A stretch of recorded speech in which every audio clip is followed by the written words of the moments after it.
ચલો તો હું એક છે ને ડેટા પાસ કરીશ હંમેશા કન્સ્ટ્રક્ટરથી, બરોબર. કન્સ્ટ્રક્ટરથી વેલ્યુ પાસ થશે, એમને એમ પાસ ડાયરેક્ટલી નહીં થાય. તો અહીંયા છે ને હું નામ એક ચેન્જ કરી નાખું, નામ એવું આપી દઉં પ્રોડક્ટ્સ, અથવા તો પ્રોડક્ટ એક જ દેખાડું તો આપણે પ્રોડક્ટ આપી દઈએ એટલે નામ મિસમેચ ન થાય. ચાલો હવે અહીંયા હું એક આપણે બનાવું છું કન્સ્ટ્રક્ટર, બરોબર. આ કન્સ્ટ્રક્ટર જ છે, આને કાઢી નાખજો, વાંધો નહીં. આપણે બીજું કન્સ્ટ્રક્ટર પાછું બનાવીએ છીએ, બરોબર. લાઈક પ્રોડક્ટ ડિટેલ પેજ, બરોબર. હવે અહીંયા આપણે પાસ કરશું નેમ્ડ પેરામીટર. આપણે ઓલરેડી ડાટમાં ભણી ગયા છે, અહીંયા આપણે પાસ કરશું નેમ્ડ પેરામીટર. હવે નેમ પેરામીટરમાં એક પાસ થશે પહેલા તો કી, બરોબર. જી હંમેશા યુનિક હોય, બરોબર. એનો ઓબ્જેક્ટ આવશે કી. આ તમને ખબર જ છે, આ નેમ્ડ પેરામીટર કહેવાય, બરોબર. આ બાય ડિફોલ્ટ હોય. પછી હવે આપણે પાસ કરશું પ્રોડક્ટ, કે જે કમ્પલસરી આ પેરામીટર છે ને કમ્પલસરી પેરામીટર ન હોય, બરોબર. ના હવે આપણે પાસ કરશું ધીસ ડોટ પ્રોડક્ટ, કે અહીંયા જે પ્રોડક્ટ ફેચ થશે ને એ પાસ થશે, અને આ પેરામીટરને મૂકી દો રિક્વાયર, કે આ હોવું જ જોઈએ, બરોબર. અને અહીંયા હું આપી દઉં સેમિકોલન. અહીંયા હું પાસ શું કરી દઉં, સેમિકોલન, બરોબર. નાવ ધેટ અહીંયા આપણે પાસ કર્યો એક કન્સ્ટ્રક્ટર,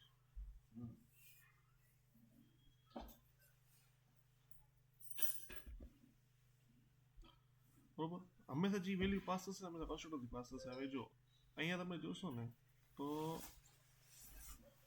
એક એરર આવી છે, બરોબર. એ તમને કહું શેની એરર છે, કેમ કે અહીંયા તમે કંઈ પાસ કર્યું નથી, કેમ કે કન્સ્ટ્રક્ટર આપણે પહેલા જે ક્લાસ કર્યો એમને ક્લાસ કરાવ્યો હતો. હવે આપણે આ બની ગયું કન્સ્ટ્રક્ટર, એટલે કન્સ્ટ્રક્ટરની વેલ્યુ પાસ કરવી પડશે. શું પાસ કરવું એ હમણાં તમને કહું છું, બરોબર. એ લાસ્ટમાં તમને કહી દઈશ. તો અહીંયા આપણે પાસ કર્યું કન્સ્ટ્રક્ટર. હવે જે વેલ્યુ ફેચ થશે ને એ સિંગલ વેલ્યુ આપણે અહીંયા ફેચ કરવાની થશે. જે વેલ્યુ ફેચ થશે સિંગલ વેલ્યુ આખી ફેચ થશે, એટલે સિંગલ ડાયરેક્ટ વેલ્યુ. તો હવે આપણે આવ્યા ડાયરેક્ટ અહીંયા સ્કેફોલ્ડની અંદર. સ્કેફોલ્ડમાં હું એક બાર લઈ લઉં. હજુ એક બારમાં થોડુંક ચેન્જ કરું છું, નવું કંઈક કરું છું. જો એક બારની અંદર હું ટાઇટલ દઉં, અહીંયા ટાઇટલમાં ટેક્સ્ટ વિજેટ લઉં. એની અંદર કે જે મારી ક્વેરી સ્નેપશોટ છે એમાં મારી પ્રોડક્ટ છે એ સ્ટોર થશે, બરોબર. તો અહીંયા હું આપી દઉં લાઈક પ્રોડક્ટ, અને અહીંયા આપી દઉં ડાયરેક્ટ નામ. અહીંયા આપણે શું પાસ કરી દઈએ, નેમ. એક જ સેકન્ડ.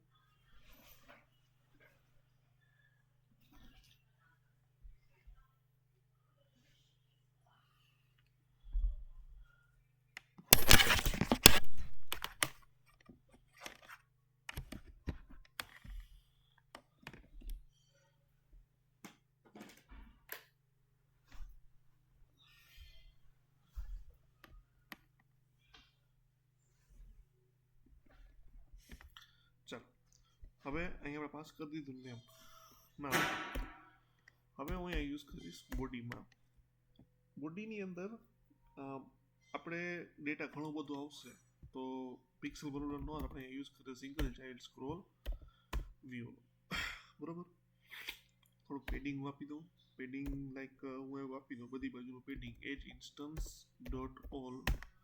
સો અમે સિંગલ ચાઇલ્ડ સ્ક્રોલ વ્યૂનો યુઝ કરો તો બને ત્યાં સુધી કોલમનો કે રોનો યુઝ કરવો, બરોબર. જેમ તમારે ડેટા દેખાડવો એ રીતે. તો હું અહીંયા યુઝ કરું છું અત્યારે કોલમનો. કોલમમાં હું આપી દઉં like cross axis alignment dot start, બરોબર. કોલનની પ્રોપર્ટી આપી દઉં અહીંયા ચિલ્ડ્રન, બરોબર. ચિલ્ડ્રનની અંદર ફર્સ્ટ ઓફ ઓલ આપણે અહીંયા એક હું સેન્ટરનો યુઝ કરું, મસ્ત થોડીક ઇમેજ દેખાય એટલા માટે સેન્ટર વિજેટ. સેન્ટરની અંદર સપોઝ હું લઈ લઉં ચાઇલ્ડ. તો અહીંયા પહેલાં સપોઝ ડેટા પાસ કરશું, પહેલાં ઇમેજ દેખાડશું, તો આપણે લખશું ઇમેજ ડોટ નેટવર્ક, બરોબર. અહીંયા આપણે આવશે ઇમેજનો પાથ. હવે જે ઇમેજ જે આપણી હશે એ ક્યાં હશે, પ્રોડક્ટ નામના વેરિયેબલમાં, અને અહીંયા આપણે કોલમ નેમ ધારો કે એવું આપશું ઇમેજ અંડરસ્કોર URL. એક મિનિટ આપણે ખાસ વેરીફાઈ કરી લઈએ. પ્રોડક્ટમાં ગયા, સોરી અંડરસ્કોર નથી, ઇમેજ URL નામ છે,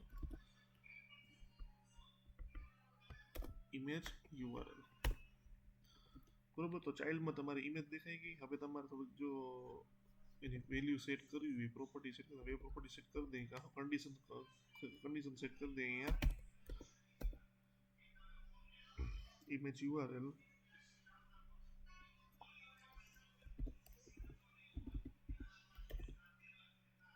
આપણે એની હાઈટ એવી સેટ કરીએ ઇમેજની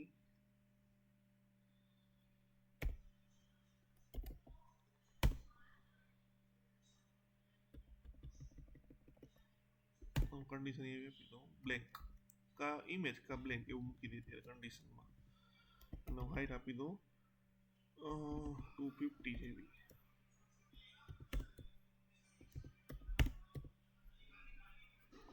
બરોબર વિડ્થ આપી દઉં લેઆઉટ પ્રમાણે ડબલ ડોટ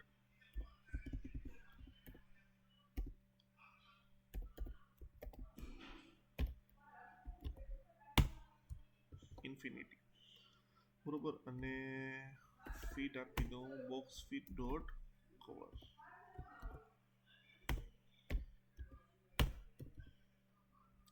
આ આપણે ઇમેજ છે એ સેન્ટરમાં સેટ કરી દીધી અત્યારે બીજું તમારે કરવું તમે ચેન્જીસ કરી શકો છો નાવ હું એક આપી દઉં જગ્યા મૂકવા માટે સાઇઝ બોક્સ એની આપી દઉં હાઈટ આપી દઉં અહીંયા 20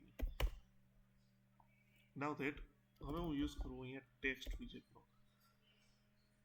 ટેક્સ્ટ વિજેટમાં આપણે પ્રોડક્ટ અને પ્રોડક્ટનું નામ અહીંયા આપી દઈએ નેમ એને આપણે સ્ટાઇલ કે એવું કંઈક કરવું હોય તો કરી નાખીએ થોડુંક સ્ટાઇલ પ્રોપર્ટીનો યુઝ કરીને ટેક્સ્ટ સ્ટાઇલ લાઈક પહેલા આપણે મૂકી દઈએ font weight dot bold comma size font size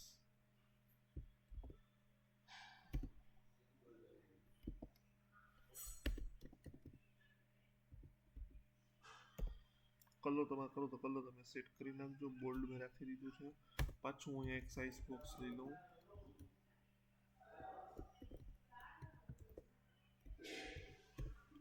પાછો નીચે ટેક્સ્ટ વિજેટ લઈ લઉં યા પ્રાઇસ તમારે દેખાડવી તો પ્રાઇસ તમે દેખાડી શકો છો અધરવાઇઝ એ નીચે બ્રાન્ડનું નામ દેખાડવું હોય તો બ્રાન્ડનું નામ દેખાડી દઈએ તો સપોઝ આપણે એવું લખી નાખીએ બ્રાન્ડ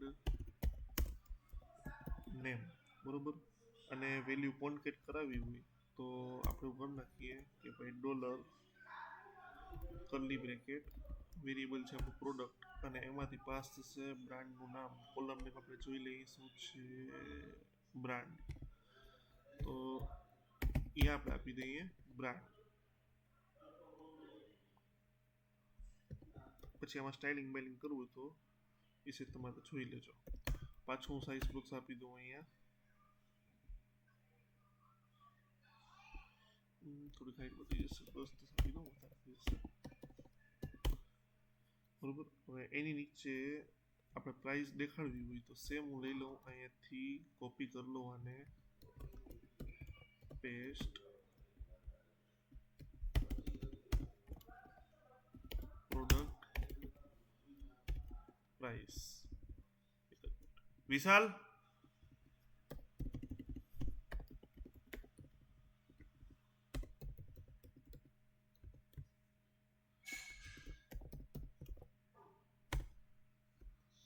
નેક્સ્ટ આપણે પ્રોડક્ટ ડિસ્ક્રિપ્શન દેખાડવું હોય તો દેખાડી શકીએ આપણે અહીંયા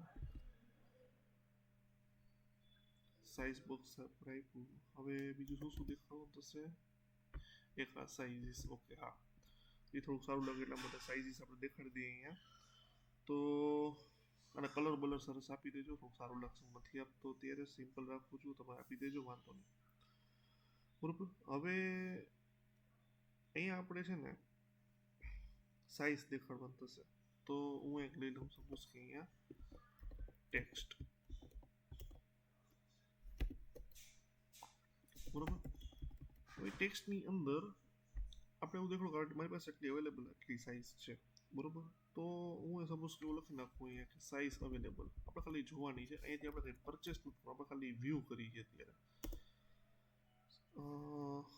sizes available આપણે પરચેસ જે કરવાનું છે યુઝર સેટિંગ કરવાનું તો એનું લોજિક આપણે અલગ લાગશે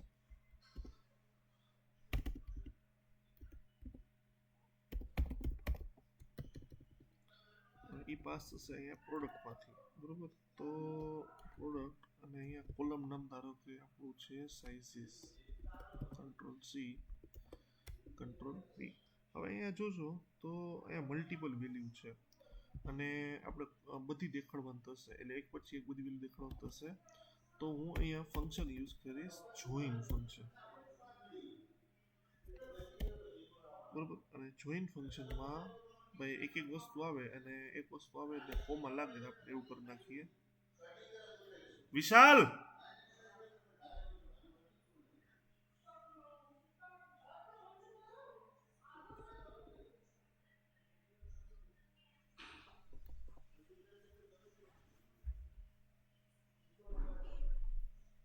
તું ઉઠી ગયો એને રનિંગ કરે સડક પકડી પેટીમાં લખું છું ને.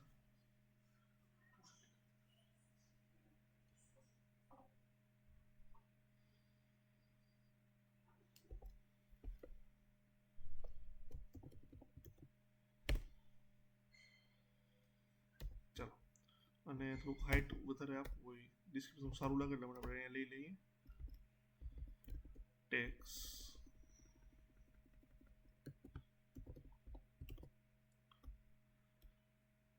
અહીંયા એવું લખી નાખો કે ડિસ્ક્રિપ્શન.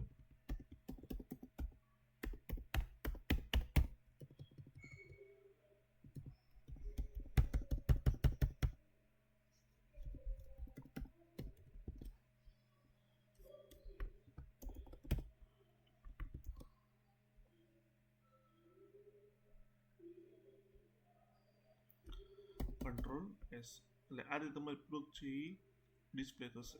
નાવ હવે અહીંયા પેજમાં આવ્યા, બરોબર. હવે તમે જોજો પેરામીટર નામ આપણું શું છે, પેરામીટર નામ આપણું પ્રોડક્ટ છે, બરોબર. અને વેરિયેબલ નામ આપણું શું છે, પ્રોડક્ટ છે. ધારો કે તમે પી આપી દો, એક્ઝામ્પલ ધારો પી આપી દો, નીચે બધી જગ્યાએ તમારે ચેન્જ કરવું પડશે, એ ખાસ ધ્યાન આપજો, બરોબર. પણ અત્યારે આપણે એવું કંઈ કરવું નથી. તો અહીંયા હું પાસ કરીશ પહેલાં નેમ્ડ પેરામીટર અને એની વેલ્યુ. ધારો કે હું વેલ્યુ પાસ કરું, આપણી વેલ્યુ ક્યાંથી પાસ થશે, પ્રોડક્ટમાંથી. તો આપણી વેલ્યુ અહીંયા શું આવશે, પ્રોડક્ટ. તો અહીંયા આપણું લોજિક કમ્પ્લીટ. હવે આપણે રન કરીને આખો પ્રોજેક્ટ જોઈ લઈએ.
ચાલો, તો સૌથી પહેલાં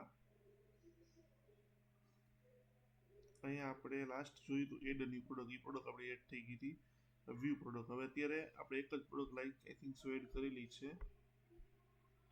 ઓકે, એક જ છે અત્યારે, બરોબર. હવે જો અહીંયા આઉટપુટમાં તમે જુઓ તો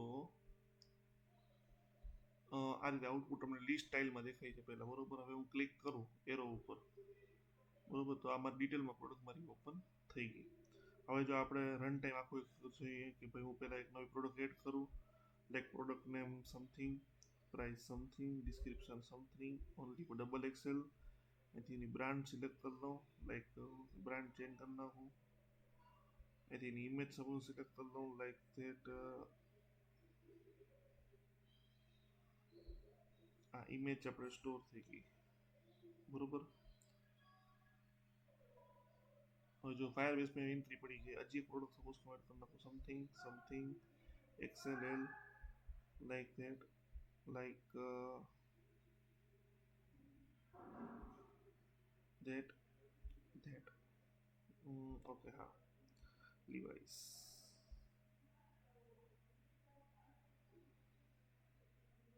બરોબર. હવે જો આપણે વ્યૂ પ્રોડક્ટમાં ગયા, 3 પ્રોડક્ટ અત્યારે આવી ગઈ, ડિસેન્ડિંગ ઓર્ડરમાં આવે છે. જો બરોબર, ક્રિએટેડ એડ કર્યું એટલે હવે જો હું ક્યુ ઉપર ક્લિક કરું તો ખાલી ક્યુ ની જ દેખાય, ડબલ્યુ ઉપર ક્લિક કરું તો ખાલી ડબલ્યુ ની જ દેખાય. તો આ રીતે તમે વેલ્યુ ડિટેલમાં તમે દેખાડી શકો. બરોબર. હવે નેક્સ્ટ આપણે જે જોવાનું છે એ જોવાનું છે કે બ્રાન્ડ જે છે તમારી એને તમારે અપડેટ કેમ કરવી. બરોબર. પછી બ્રાન્ડને ડિલીટ કેમ કરવી, તમે જે પ્રોડક્ટ નાખી છે એ પ્રોડક્ટ અપડેટ કેમ થશે ને પ્રોડક્ટ પણ ડિલીટ કેમ થશે, એ આપણે ખાસ નેક્સ્ટ એક જોવાનું થશે. બરોબર. તો એ આપણે નેક્સ્ટ વિડીયોમાં આગળ જોઈ લઈએ.